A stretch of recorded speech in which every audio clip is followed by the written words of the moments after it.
48 ঘন্টা আলটিমেটাম দিয়েছে বিপি নূরকে হত্যার উদ্দেশ্যে যারা হামলা করেছে তাদের যদি অ্যারেস্ট করা না হয় তাহলে কিন্তু সচিবালয় ঘেরাও করব।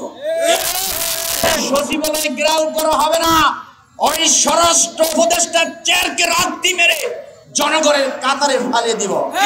নুরুল হক নূরকে হত্যা করার জন্য আপনারা এজেন্সি থেকে কত টাকা নিয়েছিলেন, ভারতের সাথে কি কি চুক্তি করেছিলেন এই নুরুল হক নূরকে হত্যা করে দেওয়ার জন্য, কিন্তু আপনারা পারেন নাই।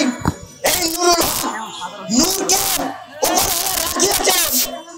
আমরা স্পষ্ট করে সবশেষে বলতে চাই যে আপনারা যে খেলা খেলছেন আমরা সেই খেলা আপনাদেরকে খেলতে দিব না।